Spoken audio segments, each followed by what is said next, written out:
Welcome back to In Case You Missed It with Khristina Williams. And today we are going to get into everything from a WNBA draft that was historic to a chaotic free agency, $1 million contracts, and everything in between as the WNBA enters its 30th season. Of course, we have to get into the two new expansion teams coming this season as well.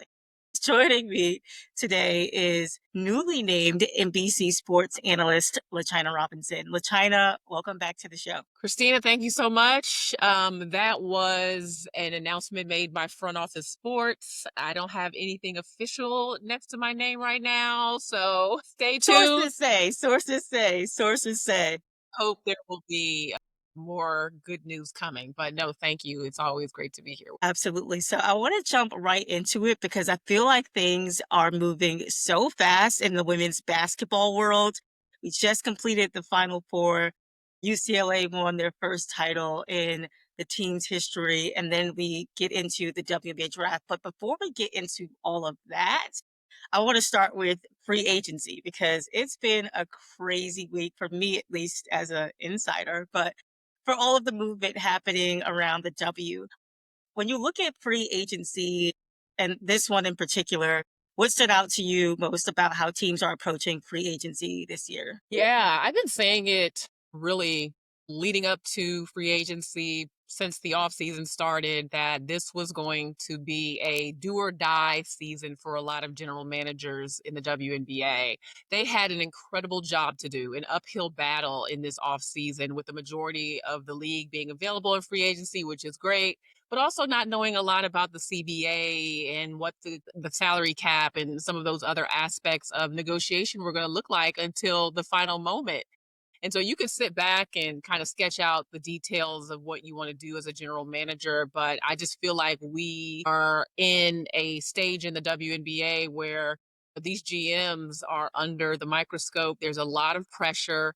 And, sitting in that seat, making those decisions behind a historical CBA as well as back to back WNBA draft at the same time is a lot. So it's definitely a seat that I wouldn't want to be in, but it's been a lot of fun watching it from afar. No, absolutely. You bring up an interesting point because of the CBA negotiations that was about 17 months long. It condensed the free agency period into about a week. Teams had 2 days for core designations and qualifying offers, 2 days for the negotiation periods, and then there was another few days where we had the signing period. Obviously, players are still being signed at the time of this recording. Training camp starts on April 19th on Sunday, but everything has been sort of sped up. And as you mentioned, GMs have had to strategize based off what they thought and not just having the numbers in front of them in terms of what players want. I think this is also one of the first free agencies where agents will be able to make, huge commissions.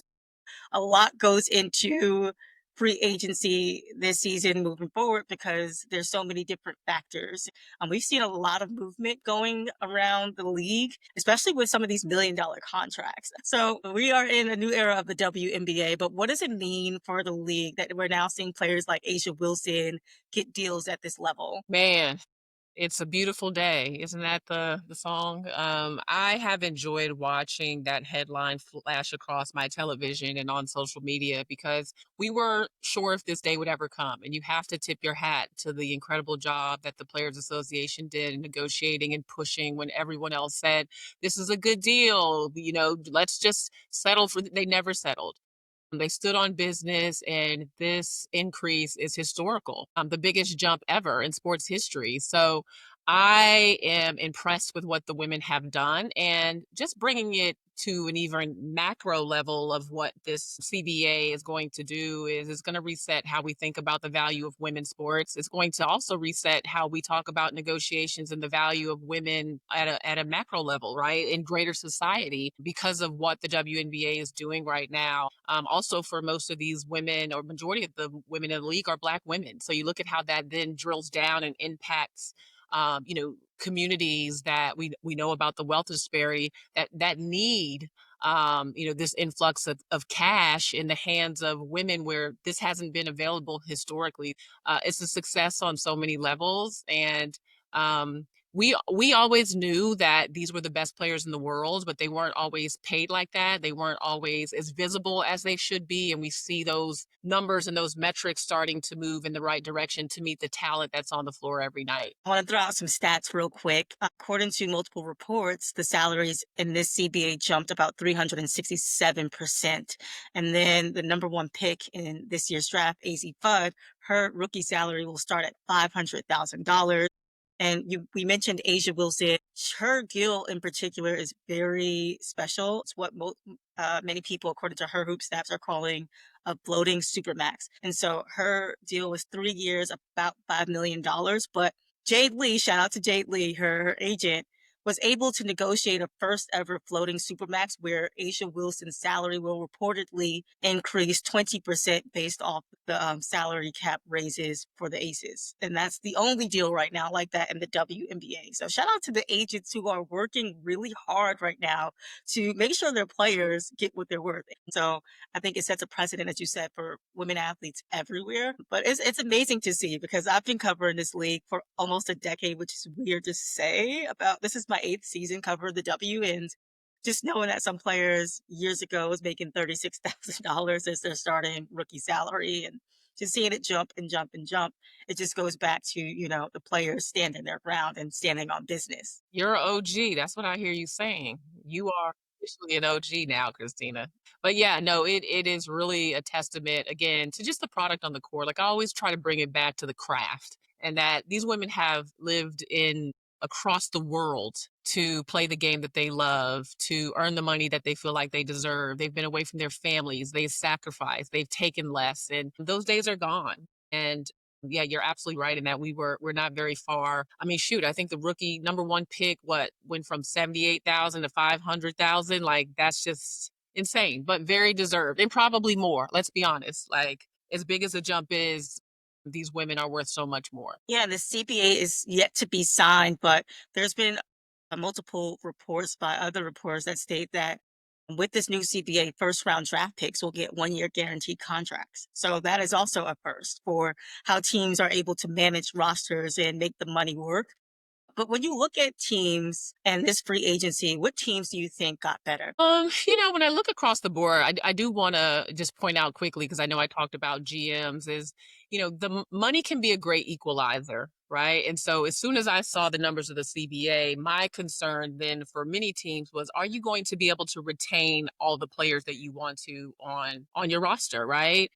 Because suddenly it goes from maybe that third or fourth or fifth player on the roster saying, okay, well, you can give me this, but over here I can get that, right? Like it's an even bigger jump than maybe we anticipated in the CBA.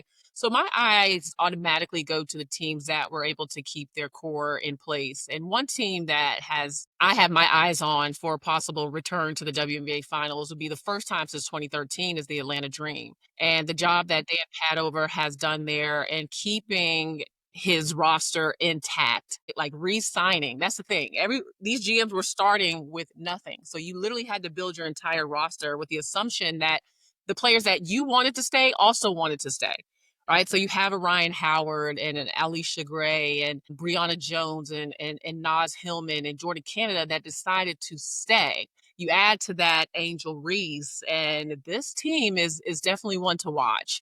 They have the balance of the youth, of the hunger of a Ryan Howard who wants to win a championship and continuing to make her mark, and a young Angel Reese, a young Naz Hillman, but you've got the experiences of those other three, Brianna Jones, Jordan Canada, and Alicia Gray. So that team is the one that I really have my eyes on. But there have been several teams that could keep their core, if you will, in place, like a New York, and get better. I know we still don't know what's going to happen with Tosh Cloud, or you look at LA, where they're an organization that was able to keep Dearica Hamby and keep, Kelsey Plum. I know they lost Rakia, and that'll be something to watch, as this season goes on. But, Las Vegas, my goodness, not only keeping their core intact, but adding some very valuable pieces. So those are the teams that, and I know there's probably a few others. And as you mentioned, we're not finished with all the transactions. So there may be, we may be having a very different conversation at the start of the season, but those are some teams that have my attention right away. Yeah, and on the flip side, Minnesota is sort of a team that lost a lot of its role players, and I know we'll get into that, but What teams do you think is you're still trying to kind of figure them out? Not really losers, but you're trying to understand the vision, where they're trying to go with some of the players that they've acquired. Yeah, I would say Portland is a team that I'm still trying to really wrap my brain around it. See, the thing about it is, Christina, is when you have a coach who is established in this league or a championship coach, you have a larger margin for error as it pertains to your roster, right? Like you get a little bit more leeway in terms of the pieces you bring in when you have a Sandy Brondello like Toronto does, right? Like even though I thought Monica Wright Rogers did an incredible job with the roster, but you may not see the vision. But when you got a Sandy Rondello, the vision becomes clear. However, there are some teams, again, like a Portland, where I want to see how they're going to play, who will establish themselves as the go-to players with some movement still happening. I want to see how Phoenix will round out. Losing Satu Sabali, I think was big for them. But they proved to us last year that it's not always about having the big names, but having the right pieces. I think they probably won't say it publicly, but Seattle is going through a little bit of a rebuild where much of their core is younger.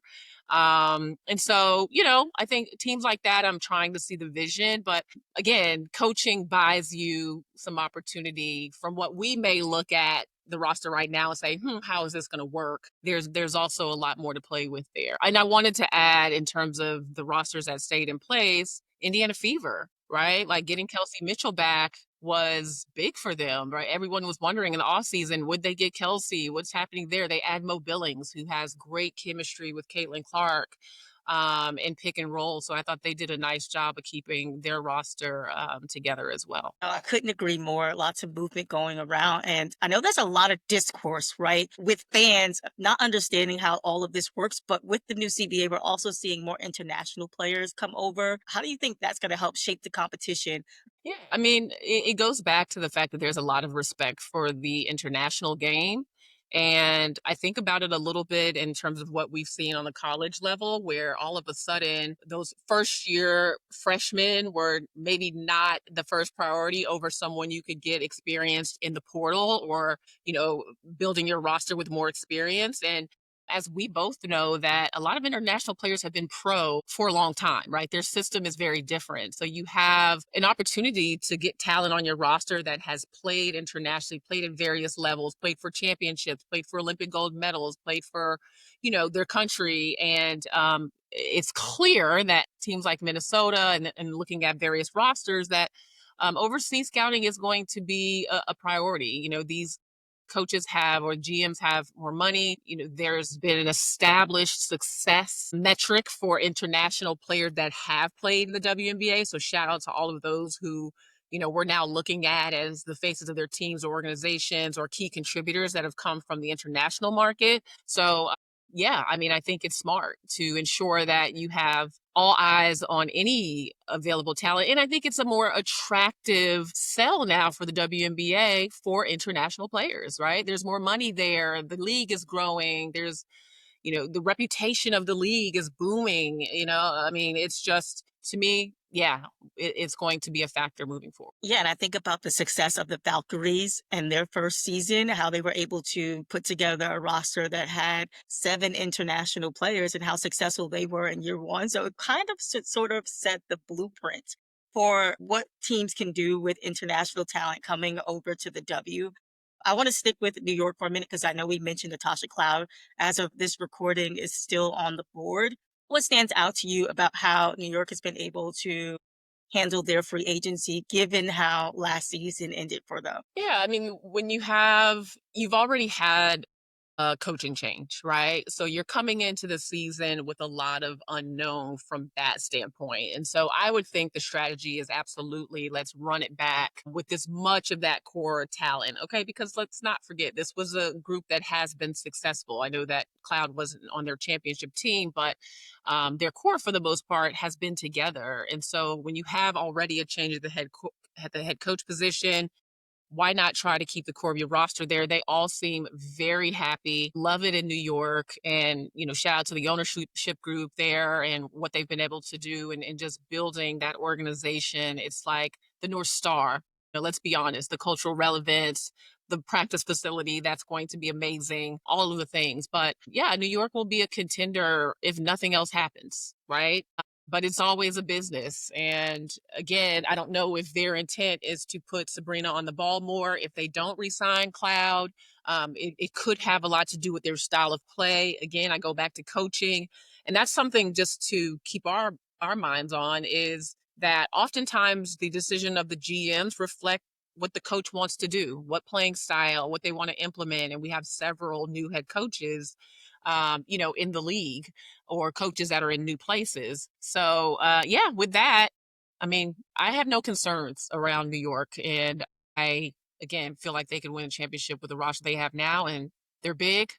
Satu brings so much talent, more talent. And I'm excited to see it all come together on the court. It's amazing how teams have to counter Vegas, right? In terms of Asia Wilson is going to be the best player in the world for a long time. And so teams are trying to go out and get the best. In New York, they want to win another championship. And so they've added pieces. I feel like they've added some familiar faces in Rebecca Allen, signed Han Shu to a training camp contract, Dee Dee Richards to a training camp contract as well, intending to re-sign Maureen Johannes. And they also just signed a point guard from the NBL, but they're putting together their pieces. I think now the focus is building out the bench, and whether Cloud comes back or not, I think that the question would be cap space, right? Like, can they fit her into the money that they have left? And Well, I don't think they have. they just re-signed Benaja, right? Right, exactly. Too. She's a huge part of their team. I feel like she's the glue player that brings it all together. You resign Benaja, there's chances that Natasha Cloud might not be back for the 2026 season with the New York Liberty. Where do you think she ends up if she ends up going to a different team? Where can you see her fit? My calculator doesn't really move fast enough to see who her, like, refreshing to see where everyone is on the cap, but, Cloud is an incredible point guard and leader, and she has the kind of voice that can rally a team. I saw her do it when she was with the Mystics and, how it was her leadership that really pushed them in the biggest moments down the stretch in the finals back in 2019. But the point guard position is one where I don't think we have enough depth in this league. So it's really about who can afford her. Because I think a lot of teams would want to have her services. It's really about who can afford her and where she sees herself fitting in the system. When and this was something I've been tracking with the last few years. When I say that there's a shortage of point guards, I mean like that are pass first, right? I think Tosh is one of the ones that has that mentality that I want to get my teammates going. She has leaned into her shot more in the last few years, and you have to in the W. Everyone has to be a shooting threat, but I think it's really about what system that she fits in best. And now the players have a little bit more of a say in like what market do they want to be in? What ownership group do I believe in the vision? There's so many factors that come into that. So I don't know what Tosh would be after, but to me, looking at the true pass first point guard shortage, there's a lot of teams that could use Tosh at the starting point guard spot.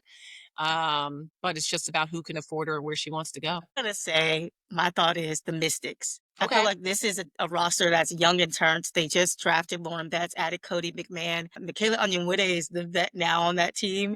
Steph Dolson is now headed to Seattle. So I feel like in terms of a vet, a presence, someone who knows how to win, someone who won with that organization, brought the first championship back. I wouldn't be mad if we saw the return of a Natasha Cloud to DC. And so I don't know anything in terms of what's moving or what's not. It's just my thoughts in my head. I would love to see her veteran presence in I think DC. circling the block is hard for a lot of players and organizations. And not to say that there was a bad breakup at all with Tosh, but I do remember when she got to Phoenix.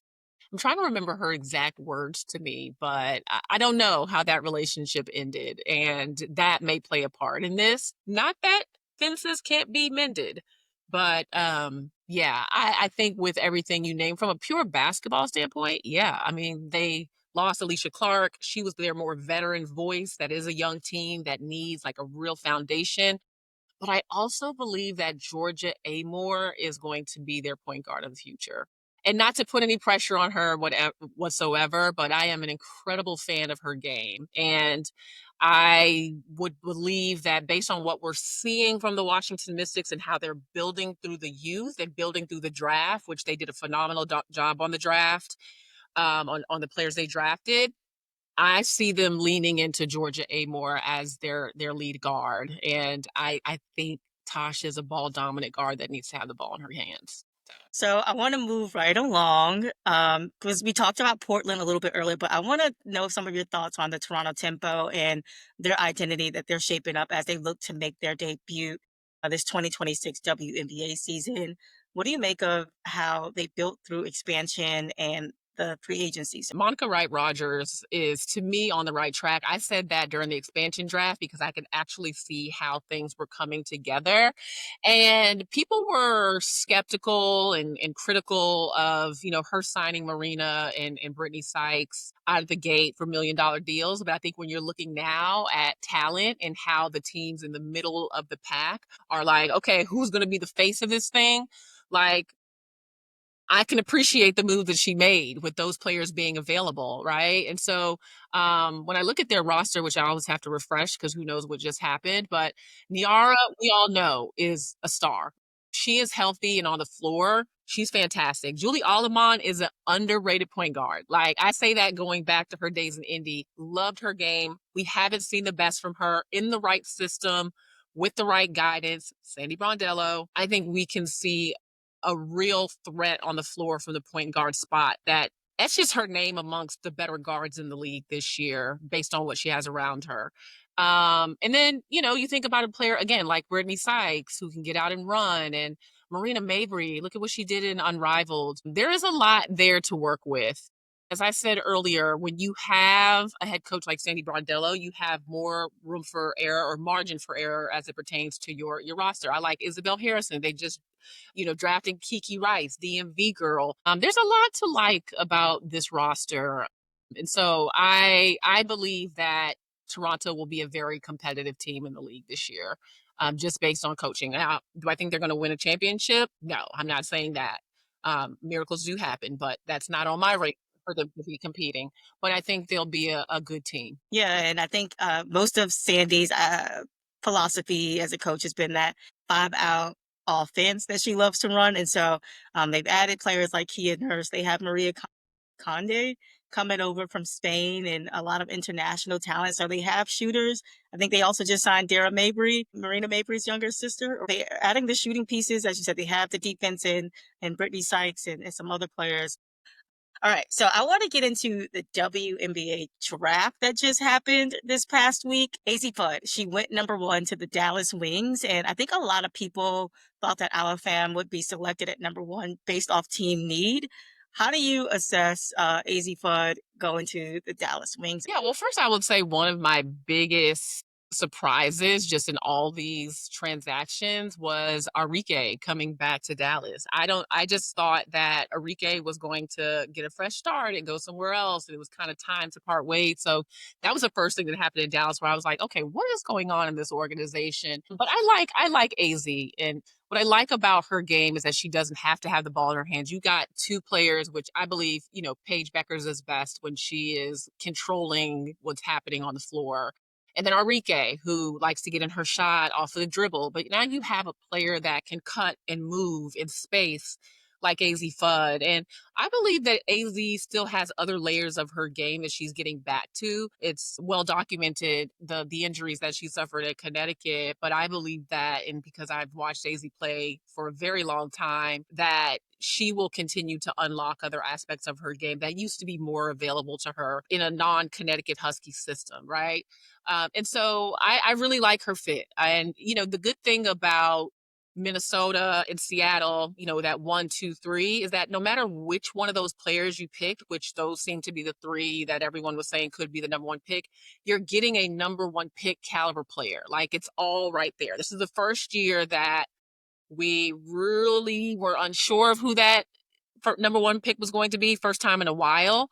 And so if you picked any of those players, you were going to get a pro. You were going to get a game changer. And so I love all the things that Dallas is doing. No pressure on Jose, but like That's the biggest. He might be the biggest X factor, which I've covered Jose's teams for many years in South Florida. All love for him, Coach Courtney Williams. But with Atlanta Smith, Arike, Jess Shepard. First of all, Jess Shepard and Atlanta Smith is a great front line. I love those two players playing together and how they can play off of each other. Obviously, they've got experience from Minnesota, so on. But Arike, Page, and then having AZ in the backcourt. And they've got, Isaiah James and JJ. They're kind of younger players back there. But the biggest get for me, a walk two is obviously huge, but the biggest get for me was Alicia Clark. Because when it's all said and done, the one thing that I had questioned for many years in Dallas is, do they have the right leadership, the right voice, the championship experience? And I know there have been some players that have floated in and out of that roster, but I believe that the impact that Alicia Clark can have on the locker room cannot be overstated. She is a pro in every sense of the word. She's won. She understands the highs and lows of the game, and the pressure that will be on this team and on this organization in this season. They're going to need her. Coach Jose is going to need her. So I look forward to what Dallas will put out on the floor. And can't wait to see the system they're going to run. Like, how is this all going to work? So a lot of excitement for me there. Just want to know, how much money does Dallas have? Because they also just signed Odyssey Sims, which in my opinion is one of the best point Oh, guards on the market. They her added Odyssey going Sims in the over fold as well. budget. I'm excited to see how everything pans out for them. Who would you say was the steal of the draft, and what team overall do you feel like won the draft? The steal of the draft. Um, I think Seattle getting Flau'jae was the steal. And I know there's been more information that has come out that this was already going to happen. And so I won't get into all of that. But I do think that Seattle getting Flau'jae for what, 2 second-round picks, and no disrespect to Marta Suarez. I actually love her game. But just based on where she was selected, that could end up being huge for Seattle. Again, they're a team that we're not expected to compete for a championship this year, but I love that for them. And LaChina, I can't let you get out of here without saying, what was your favorite draft looks? We talked a lot of basketball today, but there was a lot of fly looks coming down the orange carpet on Monday. What was some of your favorite looks? Oh my goodness, I loved Awa Pham. I feel like just her.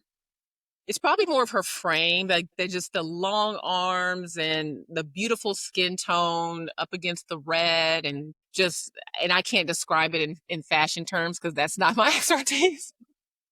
Just whatever style of dress that is, where you got a little cut and a tear and a see through and a this. It was just a beautiful look. And then I thought also Cass Prosper. I know that I didn't realize she was even in the room, drafted by the Washington Mystics, but it was an all silver, all metallic look that I just thought was stunning. Of course, AZ and the change up. I mean, goodness Shout gracious. out to Sydney Page. Shout out to Sydney Page for styling AZ. I mean, she's gonna have the AZ Skylar.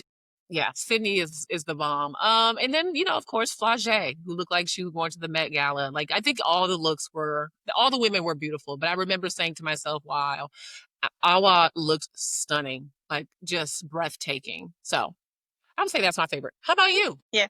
No, those are definitely some of my faves. I mean, obviously, all the red on red. I did like Marta's suit as well. It sort of reminded me of like Michael Jackson Thriller with the red suit. Flau'jae, she just looks so regal with her fur and her long gown. And AZ, of course, the sequins was definitely with the sequins and the mermaid hair. It just gave number one pick. It gave we got money out here. You know what I mean? I feel like everyone showed their best looks for their biggest moment. Last question for you, LaChina. As a WNBA enters its 30th season, what are you looking forward to the most? Oh my goodness. What am I looking forward to the most? I would say that I am looking forward to more visibility for the league. We're entering a new media rights deal, and we have networks that are returning, like NBC. We have Amazon, who has broadcasted the Commissioners Cup Championship the last few years, coming on as a full partner. And I just like when people can watch games. Like, I believe that this product needs to be accessible to whoever is curious about the WNBA. And so that's really exciting for me. And then knowing that more of my colleagues are going to get the chance to cover the sport. I've said this earlier on another podcast. But when you look at the media landscape, so many of us for years, if we want to cover this particular sport, have to do that and hold down a full time job, or do this and, work somewhere else, just because there's not enough full-time opportunities, or there's not enough season-long opportunities. So I'm also happy for my colleagues in that, but just for the fans to have that visibility and accessibility of the league is going to be great this summer. All right. Thank you so much, LaChina, for joining me this week on In Case You Missed It to help recap the WNBA draft and free agency. As you guys know, training camp starts on April 19th and the WNBA season tips off on May 8th. We'll see you next time.